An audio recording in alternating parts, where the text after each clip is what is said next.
Hi friends, welcome back to Arsikere ಅವರ YouTube channel.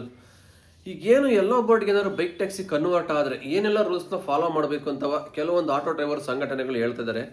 ಇಷ್ಟೆಲ್ಲ rules follow ಮಾಡಂಗಿದ್ರೆ ಮಾತ್ರ ಅವ್ರಿಗೆ ಬೈಕ್ ಟ್ಯಾಕ್ಸಿನ ಮಾಡಲಿ, ಇಲ್ಲಾಂದ್ರೆ ಮಾಡೋದು ಬೇಡ. ಅದೇನೇನು ರೂಲ್ಸ್ ಅಂತ ನೀವೇ ನೋಡ್ಕೊಂಬನ್ನಿ, ಆಮೇಲೆ ಇದ್ರ ಬಗ್ಗೆ ಮಾತಾಡೋಣ ಸ್ನೇಹಿತರೆ. ಈಗ ಎಲ್ಲೋ ಬೋರ್ಡ್ ಆಗದೆ ಆದ್ರೆ ನಾನು ಕೆಲವು ರೂಲ್ಸ್ ಅದೇ ಫಾಲೋ ಮಾಡ್ಬಿಟ್ಟು ಓಡಿಸ್ತಾರ ಅವರು. ಹೇಳಿ ಸರ್. 90cc ಮೇಲೆ ಇರಬಾರ್ದು ಗಾಡಿ. ಆ ಗಾಡಿ ನೀನ್ ಎಲ್ಲೋ ಬೋರ್ಡ್ ಹಾಕಬೇಕು. ಮಾಡ್ಲಿ. ಪೂರ್ತಿ ಕೇಳಿ, ಪೂರ್ತಿ ಮಾಡ್ಲಿ.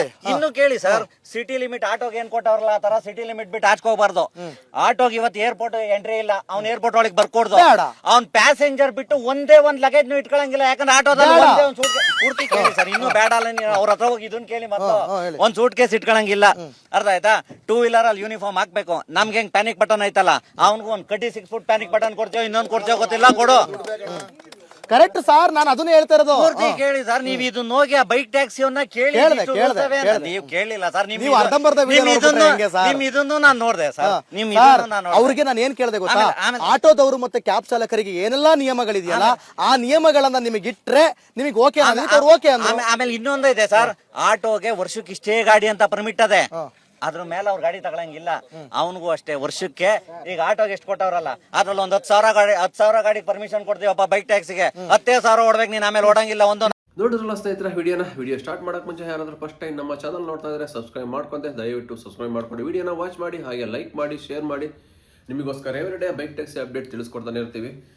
ಈಗ ಕೆಲವೊಂದು ಆಟೋ ಸಂಘಟನೆಯವರು ಕೆಲವೊಂದು ರೂಲ್ಸ್ನ ಇಡ್ತಿದ್ದಾರೆ ಬೈಕ್ ಟ್ಯಾಕ್ಸಿಗೆ. ನೀವೇ ನೋಡಿದ್ರಲ್ವ, ಯಾವುದೋ ಒಂದು ನ್ಯೂಸ್ ಚಾನಲರು ರಿಪಬ್ಲಿಕ್ ಕನ್ನಡ ಅವರು ಹೋಗಿ ಪಬ್ಲಿಕ್ಕಲ್ಲಿ ಕೇಳ್ತಾರೆ ಆಟೋ ಡ್ರೈವರ್ಸ್ಗಳಿಗೆ, ಸಂಘಟನೆಗೆ ಎಲ್ಲೋ ಬೋರ್ಡ್ಗೆ ಕನ್ವರ್ಟ್ ಮಾಡ್ಕೋಬೇಕಾದ್ರೆ ನಿಮ್ಗೆ ಏನೆಲ್ಲ ಪರ್ಮಿಷನ್ ಇದೆಯಾ, ಅಬ್ಜೆಕ್ಷನ್ ಇದೆಯಾ ಅದಕ್ಕೆ. ಏನು ಅವರೆಲ್ಲ ಯೂನಿಫಾರ್ಮ್ ಹಾಕತ್ತಿದಾರಲ್ಲ ಅದೇ ಥರ ಯೂನಿಫಾರ್ಮ್ ಹಾಕ್ಬೇಕಂತೆ. ಅವರಿಗೆಲ್ಲ ಒಂದು ಸಿಟಿ ಲಿಮಿಟ್ ಅಂತ ಇದೆಯಲ್ಲ ಅದೇ ಥರ ಬೈಕ್ ಟ್ಯಾಕ್ಸಿ ಕೊಡಬೇಕಂತೆ. 90cc ಮೇಲೆ ಬೈಕ್ಗಳು ಇರಬಾರ್ದಂತೆ, ಒಂದು ಪ್ಯಾನಿಕ್ ಬಟನ್ ಇರಬೇಕಂತೆ. ಈ ಥರ ಅನೇಕ ರೂಲ್ಸ್ಗಳನ್ನ ಇಟ್ಟಿದ್ದಾರೆ ಬೈಕ್ ಟ್ಯಾಕ್ಸಿ ಮಾಡಬೇಕಂತೆ. ಎಲ್ಲೋ ಬೋರ್ಡಲ್ಲಿ ಮಾಡಬೇಕಂದ್ರೆ ಮಾಡ್ಬೋದು.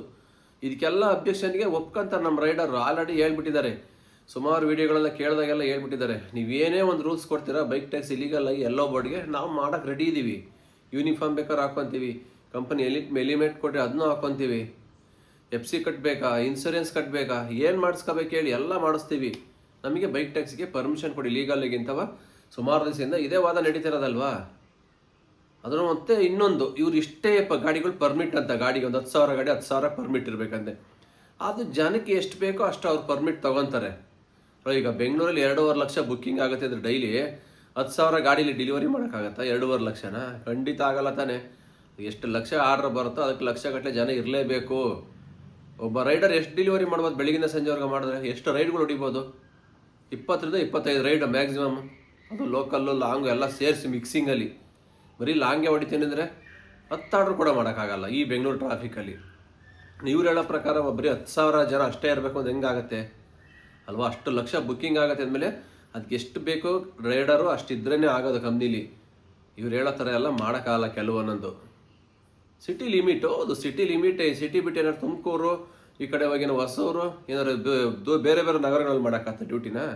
ರಾಪಿಡಾಗಿ ಒಂದು ಸಿಟಿ ಲಿಮಿಟ್ ಅಂತ ಕೊಟ್ಟಾನೆ. ಆ ಕಡೆ ಹೋದ್ರೆ ನೆಲಮಂಗಲ, ಈ ಕಡೆಗೆ ಹೋದ್ರೆ ಏರ್ಪೋರ್ಟು, ಮತ್ತು ಈ ಕಡೆ ಬಂದರೆ ಹತ್ತಿಬೇಲೆ, ಆನೆಕಲ್ಲು, ಬಿಡದಿ, ಏನಿಷ್ಟಿದೆ ಸಿಟಿ ಲಿಮಿಟ್ ಅಷ್ಟೇ ಇರೋದು. ಅದಕ್ಕೆ ಮೇಲೆ ಹೋದ್ರೆ ಆರ್ಡ್ರೂ ಬರಲ್ಲ, ಡ್ಯೂಟಿ ಎಂಡೂ ಆಗಲ್ಲ, ಏನೂ ಮಾಡೋಕ್ಕಾಗಲ್ಲ. ಒಂದು ಸಿಟಿ ಲಿಮಿಟ್ ಅಂತ ಏನು ಕೊಟ್ಟರೆ ಅಷ್ಟರೊಳಗೇ ಮಾಡಬೇಕು ನಾವು ಬೈಕ್ ಟ್ಯಾಕ್ಸಿನ. ಅದಕ್ಕಿಂತ ಏನು ಯಾರು ಹೋಗಕ್ಕಲ್ಲ. ಈಗ ಆಟೋಕ್ಕೆ ಏನು ಸಿಟಿ ಲಿಮಿಟ್ ಅಂತ ಇದೆ ಅಷ್ಟೇ ಬೈಕ್ ಟ್ಯಾಕ್ಸಿಗೆ ಇರೋದು.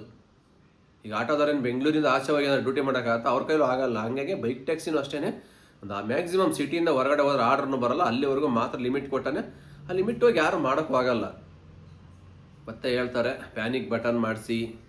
90cc ಮೇಲೆ ಗಾಡಿಗಳಂದರೆ ಎಲ್ಲ ಬರೋದೇ ಅಷ್ಟೇ 100, 120, 125cc. 90cc ಗಾಡಿಗಳು ಯಾವುದೂ ಇಲ್ಲ ಇವಾಗ. ನೀವು ಹೇಳೋ ಪ್ರಕಾರ 100cc ಸ್ಟಾರ್ಟ್ ಆಗೋದು ಎಲ್ಲನ. 90cc ತಗೊಂಡು ಬೈಕ್ ಟ್ಯಾಕ್ಸಿ ಮಾಡೋಕ್ಕಾಗತ್ತಾ? ಪಿಕಪ್ ಆಗ್ತಾವ? ಗಾಡಿ ಓಡ್ಸೋಕ್ಕಾರ ಆಗುತ್ತಾ ಅವನ್ನ ಟ್ರಾಫಿಕಲ್ಲಿ? ಖಂಡಿತ ಇಲ್ಲ. ಇವ್ರಿಗೇನೋ ಇಷ್ಟ ಬಂದಂಗೆ ಕೆಲವೊಂದು ಹೇಳ್ತಾರೆ. ಅದಕ್ಕೆ ಆದ ರೂಲ್ಸ್ ಆ್ಯಂಡ್ ರೆಗ್ಯುಲೇಷನ್, ಅದು ಕಾನೂನು ಇದೆ, ಕಾನೂನು ಕೊಡಬೇಕು. ಅದು ಕಾನೂನಿಂದ ಬರುತ್ತೆ ಏನೆಲ್ಲ ಫಾಲೋ ಮಾಡಬೇಕಂತ. ಆಯಿತಾ? ಇವತ್ತು ನಾವು ನೀವು ಎಲ್ಲ ಮಾತಾಡೋಕ್ಕೆ ಯಾರೂ ಅಲ್ಲ. ಸುಪ್ರೀಂ ಕೋರ್ಟಿಂದ ಏನಿದೆ ಒಂದು ಕಾನೂನು, ಅದನ್ನು ರಾಜ್ಯ ಸರ್ಕಾರಕ್ಕೆ ಒಪ್ಪಿಸುತ್ತೆ ಪಾಲಿಸಿ ಮಾಡೋಕ್ಕೆ. ರಾಜ್ಯ ಸರ್ಕಾರ ಆನಂತರ ತರುತ್ತೆ ಬೈಕ್ ಟ್ಯಾಕ್ಸಿಗೆ ಪಾಲಿಸಿನ. 90cc ತರುತ್ತೋ, 100, 125cc ತರುತ್ತೋ, FC ಮಾಡಬೇಕೋ, ಯೂನಿಫಾರ್ಮ್ ಹಾಕಬೇಕೋ, ಇಲ್ಲ ಪರ್ಮಿಟ್ ಇಷ್ಟೇ ದೂರಕ್ಕಿದೆಯೋ, ಇಲ್ಲ ಒಂದು ಕಂಪ್ನಿಲಿ ಇಂತಿಷ್ಟು ಜನ ಅಷ್ಟೇ ಮಾಡಬೇಕು, ಇಲ್ಲ ಕನ್ನಡದವ್ರು ಮಾತ್ರನೇ ಇರಬೇಕಾ ಇಲ್ಲಿ, ಅದು ಏನೇ ಇದ್ರೂ ಎಲ್ಲ ಪಾಲಿಸಿ ಬರುತ್ತಲ್ವ, ಪರ್ಮಿಷನ್ ಬಂದಮೇಲೆ ಅವರು ಡಿಸೈಡ್ ಮಾಡಬೇಕು. ಇದು ನಾವಾಗಲಿ ನೀವಾಗಲಿ ಆಟೋದವರಾಗಲಿ ಮತ್ತೊಬ್ಬರಲ್ಲಿ ಯಾರು ಡಿಸೈಡ್ ಮಾಡೋಕ್ಕಲ್ಲ. ಇದು ಒಟ್ಟಿನಲ್ಲಿ ಏನೇ ಪಾಲಿಸಿ ಬಂದ್ರೂ ಅದನ್ನು ಅಕ್ಸೆಪ್ಟ್ ಮಾಡ್ಕೊಂಡು ಡ್ಯೂಟಿ ಮಾಡೋಕ್ಕೆ ರೆಡಿ ಇದ್ದಾರೆ ನಮ್ಮ ರೈಡರ್ಗಳು. ಯಾರೋ ಸ್ವಲ್ಪ ಜನ ಕೈಲಿ ಆಗದೆ ಇರ್ಬೋದು, ಹೊರಗಿಂದ ಬಂದಿದ್ರಲ್ಲ ಔಟ್ ಆಫ್ ಸ್ಟೇಷನ್ ಅವರು, ಆಂಧ್ರ, ಬಿಹಾರ್, ಒರಿಸ್ಸಾ, ತಮಿಳ್ನಾಡು ಇಂಥವರೆಲ್ಲ ಮಾಡೋಕ್ಕಾಗಲ್ಲ. ಯಾಕೆಂದರೆ ಅವರು ಸ್ವಂತ ಅಲ್ಲಿ ಗಾಡಿ ರಿಜಿಸ್ಟರ್ ಆಗಿರ್ತವೆ. ಕರ್ನಾಟಕದಲ್ಲಿ ಬಂದು ಅವೆಲ್ಲನ ಪಾಲಿಸಿನ ಫಾಲೋ ಮಾಡ್ಕೊಂಡು ಡ್ಯೂಟಿ ಮಾಡೋಕ್ಕಾಗಲ್ಲ. ಅಂಥವ್ರೆಲ್ಲ ಏನು ಮಾಡಬೇಕು, ಸ್ವಿಗ್ಗಿನೋ ಝೊಮ್ಯಾಟೋನೋ ಪೋರ್ಟರು ಅಂಕಲ್ ಡೆಲಿವರಿ ಇದಾವಲ್ಲ ಇಂಥವು ಮಾಡ್ಕೋಬೇಕಾಗತ್ತೆ. ನೆಕ್ಸ್ಟ್ ಪಾಲಿಸಿ ಅಂತ ಬಂದಮೇಲೆ ಬೈಕ್ ಟ್ಯಾಕ್ಸಿ ಮಾಡೋಕ್ಕೆ ಓನ್ಲಿ KA ರಿಜಿಸ್ಟ್ರೇಷನ್ ಬೈಕ್ ಅಷ್ಟೇ ಮಾಡಬೇಕಾಗತ್ತೆ. ಆಟೋಮೆಟಿಕ್ಕಾಗಿ ಕಮ್ಮಿ ಆಗೇ ಆಗುತ್ತೆ ಅವಾಗ ಬೈಕ್ ಟ್ಯಾಕ್ಸಿ ಸಂಖ್ಯೆ. ಎಲ್ರಿಗೂ ಗೊತ್ತಿರಬೇಕು 50% ಹೊರಗಿಂದ ನಾರ್ತ್ ಇಂಡಿಯನ್ಸ್ ಬೈಕ್ಗಳು ರನ್ ಆಗ್ತಿದ್ದಾರೆ ಬೆಂಗಳೂರಲ್ಲಿ, 50% ಕರ್ನಾಟಕದವ್ರು ರನ್ ಆಗ್ತಿದ್ದಾವೆ. ಆಲ್ಮೋಸ್ಟ್ 50% ಡೌನ್ ಆಗೇ ಆಗುತ್ತೆ. ಆಮೇಲೆ ಎಲ್ರಿಗೂ ಗೊತ್ತಿರೋ ವಿಚಾರನೇ ಅಲ್ವ ಅದು. ನಾವು ಅದೇ ಹೇಳ್ತಿರೋದು ಅವತ್ತಿಂದನೂ, ಬೈಕ್ ಟ್ಯಾಕ್ಸಿ ಎಲ್ಲೋ ಬಟ್ ಕನ್ವರ್ಟ್ ಆಗಿ ಬರಲಿ, ಬಂದಮೇಲೆ ಆಟೋಮೆಟಿಕ್ಕಾಗಿ KA ರಿಜಿಸ್ಟ್ರೇಷನ್ ಮಾತ್ರ ಇಲ್ಲಿ ಮಾಡೋಕ್ಕಾಗತ್ತೆ ಅಂದಾಗ ಬೇರೆ ಗಾಡಿ ಎಲ್ಲ ಸ್ಟಾಪ್ ಆಗುತ್ತೆ. ಆನಂತರ ಬಾಡಿಗೆನೂ ಕೂಡ ಹೆಚ್ಚಿಗೆ ಆಗುತ್ತೆ. ಆಟೋದವ್ರಿಗೂ ಚೆನ್ನಾಗಿ ಬಾಡಿಗೆ ಬರುತ್ತೆ, ಬೈಕ್ ಟ್ಯಾಕ್ಸಿಯವ್ರಿಗೂ ಚೆನ್ನಾಗಿ ಬಾಡಿಗೆ ಬರುತ್ತೆ. ಎಲ್ಲರೂ ಜೀವನ ಮಾಡ್ಬೋದಲ್ವಾ. ಸುಮ್ಮನೆ ಏನಾಗಿದೆ, ಕಿತ್ಲಾಟಗಳು ಶುರು ಮಾಡ್ತಾಯಿದ್ದಾರೆ. ಅವನು ವೀಡಿಯೋ ಇವ್ನು ಮಾಡ್ಕೊಂಡು, ಇವೊಂದು ವೀಡಿಯೋ ಅವ್ನು ಮಾಡ್ಕೊಂಡು, ಆಟೋದಲ್ಲಿ ಲಗೇಜ್ ಹೊಡಿತಿದ್ದಾನೆ, ಇವ್ನು ವೈಟ್ ಬಡಲ್ಲಿ ಬೈಕ್ ಟ್ಯಾಕ್ಸಿ ಹೊಡಿತಿದ್ದಾನೆ, ಇದು ಇಲ್ಲಿಗಲ್ಲು ಅದು ಇಲ್ಲಿಗಲ್ಲು. ಸುಮ್ಮನೆ ಕಿತ್ಲಾಟಗಳು ಮಾಡ್ಕೊಂಡು ವೀಡಿಯೋಗಳು ಮಾಡ್ಕೊಂಡು ಹಾಕ್ಕೊಂತಿದ್ದೀರಾ. ಎಲ್ಲರೂ ಬದುಕಬೇಕು, ಎಲ್ಲರೂ ಜೀವನ ಮಾಡಬೇಕು ಇಲ್ಲಿ ಆಯಿತಾ. ಯಾರ ಹೊಟ್ಟೆ ಮೇಲೆ ಯಾರು ಹೊಡೆದು ಜೀವನ ಮಾಡೋಕೆ ಆಗ್ತಾಯಿಲ್ಲ. ಎಲ್ಲರನ್ನ ಸಂಪಾದನೆ ಮಾಡೋಕ್ಕೇ ಬಂದಿದ್ದಾರಲ್ವಾ. ಯಾರೇನು ಕಳ್ತನ ಮಾಡ್ತಾಯಿಲ್ಲ, ಏನು ದರೋಡೆ ಮಾಡ್ತಾಯಿಲ್ಲ, ತಲೆ ಹಿಡಿತಾ ಇಲ್ಲ. ಎಲ್ಲರೂ ನಿಯತ್ತಾಗಿ ಸಂಪಾದನೆ ಮಾಡ್ತಾಯಿದ್ದಾರೆ. ಬೈಕ್ ಟ್ಯಾಕ್ಸಿಯಲ್ಲಿ ಮಾಡ್ತಾಯಿದ್ದಾರೆ ಅಂದರೆ ಅವ್ರು ಹೇಳ್ತಾರೆ ಕಸ್ಟಮರ್ನ ಅಷ್ಟೇ ಪಿಕಪ್ ಮಾಡಬೇಕು, ಅದ್ರಲ್ಲಿ ಬೇರೆ ಯಾವುದೋ 1 kg ಲಗೇಜು ಹಾಕಂಗಿಲ್ಲ ಅಂತ ಒಬ್ರು ಹೇಳ್ತಾರೆ. ಅದು ಯಾಕೆ ಬೇಕೋ ಬಿಡಬೇಕು, ಅದೆಲ್ಲ ಸರ್ಕಾರ ನಿಗದಿ ಮಾಡುತ್ತೆ.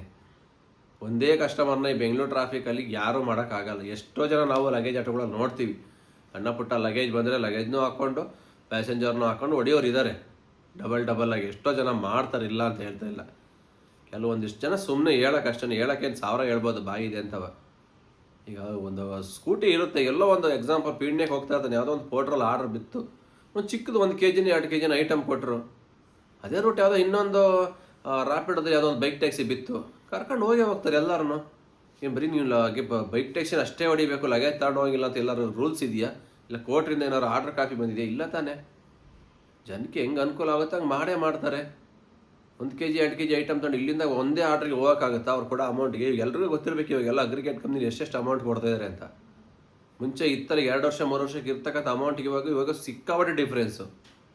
ಪೀಣ್ಯದಲ್ಲಿ ಇಲ್ಲಿ 2 years ಬ್ಯಾಕು ಬೊಮ್ಮಸಂದ್ರಿಂದ ಪೀಣ್ಯಕ್ಕೆ ಪೋಟ್ರಲ್ಲಿ 600 ಅಬೋವ್ ಬರ್ತಾಯಿತ್ತು. ಈಗ ಎಷ್ಟು ಬರ್ತಾಯಿದೆ? 350-400 ರೂಪಾಯಿ. ಎಲ್ಲ ರೇಟು ಜಾಸ್ತಿ ಆದಂಗೆ ಇವರು ಅಮೌಂಟ್ ಕಮ್ಮಿ ಮಾಡ್ತಿದ್ದಾರೆ. ಈ ಥರ ಇದ್ದಾಗೇನು ಸಿಂಗಲ್ ಆರ್ಡ್ರ್ಗಳು ಪಿಕಪ್ ಡ್ರಾಪ್ ಮಾಡೋಕ್ಕಾಗುತ್ತಾ? ಖಂಡಿತ ಆಗಲ್ಲ. ಯಾವುದೇ ಒಂದು ಕಂಪ್ನಿಲಿ ಯಾವುದೇ ರೂಟ್ ಹೋಗ್ತೀನಿ ಅಂದರೆ 2 ಆರ್ಡ್ರ್ ತೊಗೊಂಡು ಹೋದ್ರೆ ಮಾತ್ರ ವರ್ಕೌಟ್ ಆಗುತ್ತೆ. ಡೆಲಿವರಿ ಬಾಯ್ಸ್ಗಳಿಗಾಗಿರ್ಬೋದು, ಬೈಕ್ ಟ್ಯಾಕ್ಸಿಯವ್ರಿಗೂ ಅಷ್ಟೇ. ಬೈಕ್ ಟ್ಯಾಕ್ಸಿಲಿ ಮುಂಚೆ ಎಲ್ಲ ಸಿಕ್ಕಾಪಟ್ಟೆ ಇನ್ಸೆಂಟಿವ್ ಕೊಡ್ತಾಯಿದ್ದೆ, ಇವಾಗ ಎಲ್ಲಿ ಕೊಡ್ತಾನೆ? ಏನು ಕೊಡಲ್ಲ. 8 ರೂಪಾಯಿ 8 ರೂಪಾಯಿ 9 ರೂಪಾಯಿ ಕಿಲೋಮೀಟ್ರ್ ಕೊಡ್ತಾನೆ ಲಾಂಗ್ ಆರ್ಡ್ರ್ಗಳಿಗೆ ಹೋದಂಗೆ. ಈ ಬೆಂಗಳೂರು ಟ್ರಾಫಿಕ್ಕಲ್ಲಿ ಈ ರೋಡ್ಗಳಲ್ಲಿ 111 ರೂಪಾಯಿ ಪೆಟ್ರೋಲ್ ಹಾಕ್ಸ್ಕೊಂಡು 9 ರೂಪಾಯಿ 8 ರೂಪಾಯಿ ಕಿಲೋಮೀಟ್ರ್ ಮಾಡೋಕ್ಕಾಗತ್ತಾ? ಯಾವುದೂ ಆಗಲ್ಲ. ಇವ್ರು ಹೇಳೋ ಥರ ಎಲ್ಲ ಕೆಲವು ರೂಲ್ಸ್ ಫಾಲೋ ಮಾಡೋಕ್ಕೂ ಆಗಲ್ಲ. ಸಮಯಕ್ಕೆ ತಕ್ಕಂತೆ ಹೆಂಗೆ ಮಾಡಬೇಕಾ ಡ್ಯೂಟಿ ಆ ಥರ ಮಾಡಿದ್ರೆ ಎಲ್ಲ ಡೆಲಿವರಿ ಬಾಯ್ಸ್ಗೆ ವರ್ಕೌಟ್ ಆಗೋದು ಅಲ್ವಾ. ಫೀಲ್ಡಿಗೆ ಬಂದಿರ್ತಾರೆ ಅವರು ಲಕ್ಷಾಂತರ ರೂಪಾಯಿ ಬೈಕಿಗೆ ಬಂಡವಾಳ ಹಾಕ್ಕೊಂಡು, ಪೆಟ್ರೋಲ್ ಹಾಕ್ಕೊಂಡು, ಮೊಬೈಲಿಗೂ ಬಂಡವಾಳ ಹಾಕ್ಕೊಂಡು ಡ್ಯೂಟಿಗೆ ಬಂದಾರೆ ಅಂದಮೇಲೆ ಹೆಂಗೆ ಡ್ಯೂಟಿ ಮಾಡ್ಬೇಕಂತ ಅವ್ರಿಗೂ ಗೊತ್ತಿರುತ್ತೆ. ಪ್ಲ್ಯಾನ್ ಪ್ರಕಾರ ಮಾಡ್ತಾರೆ. ಕಾನೂನು ಹೇಳ್ಬೇಕು, ಅದಕ್ಕೆ ಹೈಕೋರ್ಟಿಂದ ಬರಬೇಕು ಆರ್ಡ್ರ್ ಪಾಸ್ ಆವಾಗ ಹೆಂಗೆ ಮಾಡ್ಬೇಕಂತ. ನಾವು ನೀವು ಯಾವುದು ಹೇಳೋ ಥರ ನಡೆಯಲ್ಲ ಇಲ್ಲಿ. ಯೂನಿಫಾರ್ಮ್ ಹಾಕ್ಬೇಕಾ ಒಪ್ಕೊಂತೀವಿ, ಅದಕ್ಕೇನು ತೊಂದರೆ ಇಲ್ಲ. ಇನ್ಸೂರೆನ್ಸ್ ಕಟ್ಟಬೇಕಾ ಅದನ್ನು ಕಟ್ಟಕ್ಕೆ ರೆಡಿ ಇದ್ದಾರೆ. ಇಂತಿಷ್ಟು ಜನ permit city limit, okay city ಲಿಮಿಟಲ್ಲೇ ಮಾಡೋದು. ಸಿಟಿಯಿಂದ ದಾಟಿ ಯಾರೂ ಹೊರಗಡೆ ಹೋಗ್ತಾ ಇಲ್ಲ, ಸಿಟಿ ಹೊರಗಡೆನೇ ಮಾಡ್ತಾರೆ. ಪರ್ಮಿಷನ್ ಕೊಡಿ. ನಾವು ಅದೇ ಕೇಳ್ತಿರೋದಲ್ವಾ. ಪರ್ಮಿಷನ್ ಕೊಟ್ಟರೆ ಬೈಕ್ ಟ್ಯಾಕ್ಸಿಗೆ ಯಾಕೆ ಮಾಡಲ್ಲ? ಎಲ್ಲೋ ಬೋರ್ಡೆ ಕನ್ವರ್ಟ್ ಮಾಡ್ಕೊಂಡು ಮಾಡ್ತೀವಿ ಕೊಡಿ. ಎಲ್ಲೋ ಬೋರ್ಡಿಗೆ ಅದು ಇಲ್ಲಿಂದ ಅಪ್ಲಿಕೇಶನ್ ಹಾಕ್ಬೇಕು, ಎಲ್ಲಿ ಮಾಡಿಸ್ಬೇಕು ಹೇಳಿ, ಕನ್ವರ್ಟ್ ಮಾಡ್ಕೊಂಡು ಮಾಡ್ತಾರೆ. ಅದಕ್ಕೇನಂತೆ? ಕೊಡಲಿಕ್ಕೆ ಇವರೇ ರೆಡಿ ಇಲ್ಲ, ಇವ್ರಿಗೆ ಇಷ್ಟ ಇಲ್ಲ. ಸುಮ್ಮನೆ ಏನೇನೋ ರೂಲ್ಸ್ಗಳು ಹೇಳೋದು ಹಂಗೆ ಹಿಂಗೆ ಅಂತ. ಒಟ್ಟಿನಲ್ಲಿ ಏನೇ ಆಗಲಿ ಸುಪ್ರೀಂ ಕೋರ್ಟಿಂದ ಬರಲೇಬೇಕು ಬೈಕ್ ಟ್ಯಾಕ್ಸಿಗೆ ಪರ್ಮಿಷನ್. ಯಾಕೆಂದರೆ ಇದು ನಿನ್ನೆ ಮೊನ್ನೆಯಿಂದ ನಡೀತಿರೋ ಕಂಪ್ನಿಯಲ್ಲ, 10 ವರ್ಷ ಮೇಲಾಯಿತು. ಎಲ್ಲ ಕಂಟ್ರಿಗಳಲ್ಲೂ ರೆಡ್ ಆಗ್ತಿದೆ. ಬಟ್ ಇಲ್ಲೇ ಒಂದು ಸ್ಪೆಷಲ್ ರೂಲ್ಸ್ ಅಂದರೆ ಹೆಂಗೆ? ದೇಶಕ್ಕೆ ಒಂದೇ ರೂಲ್ಸ್ ಇರಬೇಕು, ಅದು ಎಲ್ಲ ಕಡೆನೂ ಒಂದೇ ಥರ ನಡಿಬೇಕು.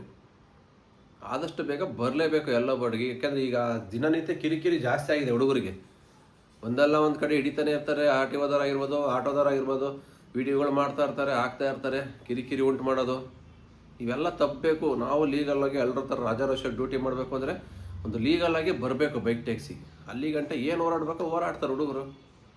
ಮೈಸೂರಲ್ಲೆಲ್ಲ ಎಷ್ಟು ಒಗ್ಗಟ್ಟಾಗಿ ಹೋರಾಡ್ತಾರೆ ಗೊತ್ತಾ ಹುಡುಗರು. ಬೈಕ್ ಟ್ಯಾಕ್ಸಿ ಬೇಕೇ ಬೇಕು, ಯಾವುದೇ ರೂಲ್ಸ್ ಆದರೂ ನಾವು ಫಾಲೋ ಮಾಡೋಕೆ ರೆಡಿ ಇದ್ದೀವಿ ಅಂತ ಕೇಳೋಕ್ಕೆ ಎಲ್ಲ ಕೇಳಿದ್ರು ಆರ್ ಟಿ ಒ ಅಧಿಕಾರಿಗಳಿಗೆ ಹೋಗಿ. ಬಟ್ ಅವರೇ ಏನು ಆನ್ಸರ್ ಮಾಡೋಕ್ಕೆ ರೆಡಿ ಇಲ್ಲ. ಬೆಂಗಳೂರಲ್ಲಿ ಏನಕ್ಕೆ ಒಗ್ಗಟ್ಟಾಗ್ತಾ ಇಲ್ಲ ಅಂದರೆ ಇಲ್ಲಿ ಎಲ್ಲ ಮಿಕ್ಸಿಂಗ್ ಆಗಿಬಿಟ್ಟಿದೆ. ಇಲ್ಲಿ ಒಂದು ಸ್ಟೇಟ್ ಜನ ಇಲ್ಲ, ಇಲ್ಲಿ 10 ಸ್ಟೇಟ್ ಜನ ಇರೋದ್ರಿಂದ ಇಲ್ಲಿ ಯಾರು ಒಗ್ಗಟ್ಟಾಗಿ ಬರ್ತಾ ಇಲ್ಲ. ಅದು ಒಂದು ಪ್ರಾಬ್ಲಮ್ ಇಲ್ಲಿ ಇರೋದೇ ಹೇಳ್ತಾ ಇದ್ದೀವಿ. ಹೆಂಗೆ ಆಟೋಗಳಲ್ಲಿ ಒಗ್ಗಟ್ಟಾಗಿ ಸಂಘಟನೆ ಇದ್ದಾವೆ ಆ ಥರ ಬೈಕ್ ಟ್ಯಾಕ್ಸಿಲಿ ಇಲ್ಲ. ಇಲ್ಲಿ ಸುಮಾರು ಎಲ್ಲ ಡಿವೈಡ್ ಆಗಿದ್ದಾವೆ. ಯಾರೂ ಪರ್ಮನೆಂಟಾಗಿ ಬೈಕ್ ಟ್ಯಾಕ್ಸಿ ಮಾಡೋರು ಒಂದು 30 to 40% ಫುಲ್ ಟೈಮ್ ಮಾಡೋರಿದ್ದರೆ, ಎಲ್ಲ ಪಾರ್ಟ್ ಟೈಮರೇ ಜಾಸ್ತಿ ಇದ್ದಾರೆ ಬೈಕ್ ಟ್ಯಾಕ್ಸಿಲಿ. ಪಾರ್ಟ್ ಟೈಮ್ ಮಾರೋರು, ಪೋರ್ಟರು, ಅಂಕಲ್ ಡೆಲಿವರಿ ಎಲ್ಲ ಮಿಕ್ಸಿಂಗಾಗಿ ಮಾಡ್ಕೊತಾರೆ. ಏನು ಒಂದರಲ್ಲೇ ಮಾಡಿದ್ರೆ ಏನು ವರ್ಕೌಟ್ ಆಗಲ್ಲ ಅಂತ ಎಲ್ರಿಗೂ ಗೊತ್ತು. ಹಾಗಾಗಿ ಎಲ್ಲ ಮಿಕ್ಸಿಂಗಲ್ಲಿ ಮಾಡೋದ್ರಿಂದವ ಇದಿಲ್ಲ ಇನ್ನೊಂದು ಮಾಡ್ಕೊಳ್ಳೋಣ ಬಿಡು, ಅರ್ನಿಂಗ್ಸ್ ಆಗುತ್ತೆ, ಇದೊಂದೇ ನಂಬ್ಕೊಂಡು ಜೀವನ ಮಾಡೋಂಗಿಲ್ವಲ್ಲ ಅಂತ ಹುಡುಗರಿಗೆ ಧೈರ್ಯ ಇದೆ. ಬೆಂಗಳೂರಲ್ಲಿ 100 ಡೆಲಿವರಿ ಆ್ಯಪ್ಗಳಿರೋದ್ರಿಂದವ ಯಾವತ್ತಕ್ಕೂ ಒಂದ್ರ ಮೇಲೆ ಡಿಫೆಂಡ್ ಯಾರೂ ಆಗಿಲ್ಲ. ಇದೆಲ್ಲ ಇನ್ನೊಂದು ಸಂಪಾದನೆ 100-200 ಕಮ್ಮಿ ಆಗ್ಬೋದು, ಬಟ್ ಜೀವನಕ್ಕೆ ಕಷ್ಟ ಇಲ್ಲ, ಮಾಡ್ಕೊಂಡಿದ್ದಾರೆ, ಹೆಂಗೋ ಆಗ್ತಾ ಇದೆ. ಬಟ್ ಈಗ ಹೊಸ ನಗರಗಳಿಗೆಲ್ಲ ಹೋಗಿತ್ತಲ್ಲ ಬೈಕ್ ಟ್ಯಾಕ್ಸಿ, ಅಲ್ಲಿ ಸ್ವಲ್ಪ ಕಷ್ಟ ಆಗ್ತಾಯಿದೆ ಅವರಿಗೆ. ಬಂದಿದ್ದೇ ಒಂದೇ ಬೈಕ್ ಟ್ಯಾಕ್ಸಿ, ಅದು ಬಿಟ್ಟರೆ ಬೇರೆ ಯಾವುದೂ ಇರಲಿಲ್ಲ ಅಲ್ಲಿ. ಪೋಟರ್ ಆಗಲಿ, ಅಂಕಲ್ಲು, ಇವೇ ಸ್ವಿಗ್ಗಿ ಝೊಮ್ಯಾಟೊ ಇಂಥವೆಲ್ಲ ಯಾವುದೂ ಇಲ್ಲ. ಬಂದಿದ್ದೆ ಬೈಕ್ ಟ್ಯಾಕ್ಸಿ ಒಂದೇ ಒಂದು ಬಂದಿತ್ತು, ಅದು ಏಕಾಏಕಿ ಬ್ಯಾನ್ ಆಯ್ತಲ್ಲ, ಅವಾಗ ಕಷ್ಟ ಆಗ್ತೈತೆ ಅವರಿಗೆ. ಆದರೆ ಬೆಂಗಳೂರಲ್ಲಿ ಏನು ಅಷ್ಟು ಕಷ್ಟ ಯಾರಿಗೂ ಆಗಿಲ್ಲ. ಸುಮಾರು ಡೆಲಿವರಿ ಆ್ಯಪ್ ಇರೋದ್ರಿಂದ ಹೆಂಗೋ ರನ್ ಆಗ್ತಾಯಿದೆ. ಅದ್ರ ಜೊತೆಗೆ ಬೈಕ್ ಟ್ಯಾಕ್ಸಿನೂ ಮಾಡೋರು ಮಾಡ್ತಾಯಿದ್ದಾರೆ ಕದ್ದು ಮುಚ್ಚಿ. ಇವಾಗಲೂ ಕೂಡ ಸುಮಾರು ಜನ ಮಾಡ್ತಾಯಿದ್ದಾರೆ. ಒಳ್ಳೆ ಟಿಪ್ಸ್ ಬರ್ತಾಯಿದೆ ಅಲ್ವಾ, ಎಕ್ಸ್ಟ್ರಾ ಅಮೌಂಟ್ ಆಗ್ತಾಯಿದೆ ಅಂತ ಇನ್ನೂ ಸುಮಾರು ಜನ ಮಾಡೋರಿದ್ದಾರೆ. ಏನೇ ಆಗಲಿ ಇವ್ರು ಹೇಳೋ ಪ್ರಕಾರ ಪಾಲಿಸಿನ ಕೆಲವೊಂದು ಒಪ್ಕೊತೀವಿ, ಕೆಲವೊಂದು ಒಪ್ಕೊಳಕ್ಕಾಗಲ್ಲ ಅಲ್ವಾ, ಅದೆಲ್ರಿಗೂ ಗೊತ್ತು. ನೀವೇನಂತ ಕಮೆಂಟ್ ಬಾಕ್ಸಲ್ಲಿ ತಪ್ಪದೆ ತಿಳಿಸಿ. ಇಷ್ಟು ಹೇಳ್ತಾ ವಿಡಿಯೋ ಇಲ್ಲಿಗೆ ಮುಗಿಸ್ತಾ ಇದ್ದೀನಿ. ಮತ್ತೆ ಸಿಗ್ತೀನಿ ಮುಂದಿನ ವಿಡಿಯೋದಲ್ಲಿ. ಅಲ್ಲಿವರೆಗೂ take care, bye bye, have a nice day. ಜೈ ಹಿಂದ್, ಜೈ ಕರ್ನಾಟಕ ಮಾತೆ.